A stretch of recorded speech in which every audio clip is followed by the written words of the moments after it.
ಬಿಜಾಪುರ.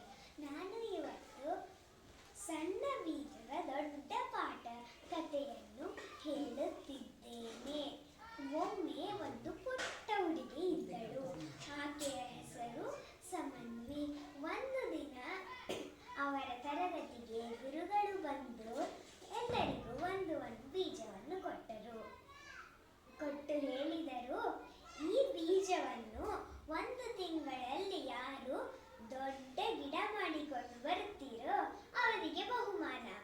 ಆವಾಗ ಸಮನ್ವಿ ನಗ್ತಾ ಹೋಗಿ ಒಂದು ಕುಂಡ ತಗೊಂಡು ಆ ಬೀಜನ ಬಿತ್ತಾಳೆ.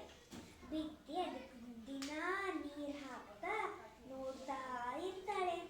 1 ವಾರ ಆದ್ರೂ ಆ ಬೀಜದಿಂದ ಏನೂ ಹೊರಗೆ ಬರಲಿಲ್ಲ. ಅವಳಿಗೆ ಬೇಜಾರಾಗುತ್ತೆ. ಅವಾಗ ಅವಳ ಗೆಳತಿ ಚಿನ್ನು ಬಂದು ಹೇಳ್ತಾಳೆ, ನೋಡು 1 ವಾರದಲ್ಲಿ ನನ್ನ ಗಿಡ ಎಷ್ಟು ದೊಡ್ಡದಾಗಿದೆ, ನೀನೇನೋ ತಪ್ಪು ಮಾಡಿರ್ಬೋದು. ಆವಾಗ ಸಮನ್ವಿಗೆ ಭಯ ಆಗುತ್ತೆ. ಆದ್ರೂ ಅವಳು ದಿನ ನೀರು ಹಾಕ್ತಾ ಪ್ರಾರ್ಥಿಸ್ತಾ ಇರ್ತಾಳೆ. ಹಾಗೆ ಮಾಡ್ತಾ ಮಾಡ್ತಾ 1 ತಿಂಗಳು ಮುಗಿದು ಹೋಗುತ್ತೆ. ಎಲ್ಲರೂ ಖುಷಿಯಿಂದ ಅವರು ಸ್ವಲ್ಪ ಹಣ್ಣಿನ ಹೂವಿನ ಗಿಡ ತಗೊಂಡ್ಬಂದಿರ್ತಾರೆ. ಸಮನ್ವಿ ಮಾತ್ರ ಖಾಲಿ ಕುಂಡ ತಗೊಂಡ್ಬಂದಿರ್ತಾಳೆ. ಅವಾಗ ಗುರುಗಳು ಬಂದು ಎಲ್ಲರ ಕುಂಡಗಳನ್ನು ಪರೀಕ್ಷೆ ಮಾಡ್ತಾರೆ. ಆಮೇಲೆ ಹೇಳ್ತಾರೆ, ಬಹುಮಾನ ಸಿಗೋದು ಸಮನ್ವಿಗೆ. ಆವಾಗ ಎಲ್ಲರೂ ಆಶ್ಚರ್ಯದಿಂದ ಕೇಳ್ತಾರೆ, ಅದು ಹೇಗೆ?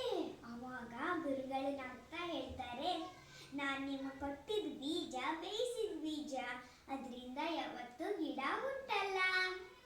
ನೀವು ಬೇರೆ ಬೀಜ ಹಾಕಿದ್ದೀರಾ. ಆದರೆ ಸಮನ್ವಿ ನಿಷ್ಠೆಯಿಂದ ಅದೇ ಬೀಜ ಹಾಕಿದ್ದಾಳೆ. ಅದಕ್ಕೆ ಬಹುಮಾನ ಸಮನ್ವಿಗೆ. ಈ ಕಥೆಯಿಂದ ನಾವೇನು ಕಲಿತೀವಿ ಗೊತ್ತಾ? ಸಮನ್ವಿ ಪ್ರತಿಫಲಗೋಸ್ಕರ ನಿರೀಕ್ಷೆ ಮಾಡಲಿಲ್ಲ. ಸತ್ಯದಿಂದ, ಪ್ರಾಮಾಣಿಕತೆಯಿಂದ, ನಿಷ್ಠೆಯಿಂದ ಗುರುಗಳ ಏನು ಹೇಳಿದ್ರು ಅದನ್ನೇ ಮಾಡಿದ್ದಕ್ಕೆ ಅವರಿಗೆ ಪ್ರತಿಫಲ ಬಹುಮಾನ ಸಿಕ್ತು. ಆದರೆ ಅವ್ರ ಗೆಳತಿಯರು ಪ್ರತಿಫಲಗೋಸ್ಕರ ನಿರೀಕ್ಷೆ ಮಾಡ್ತಾ ಅವ್ರ ಗುರುಗಳೇನು ಹೇಳಿದ್ರು ಅದು ಮಾಡಲಿಲ್ಲ. ಅದಕ್ಕೆ ಅವರಿಗೆ ಪ್ರತಿಫಲ ಬಹುಮಾನ ಸಿಗಲಿಲ್ಲ. ಗಿಡ ಬೆಳೆಸಿ, ನಾಡು ಉಳಿಸಿ, ಪರಿಸರ ಬೆಳೆಸಿ. ಧನ್ಯವಾದ.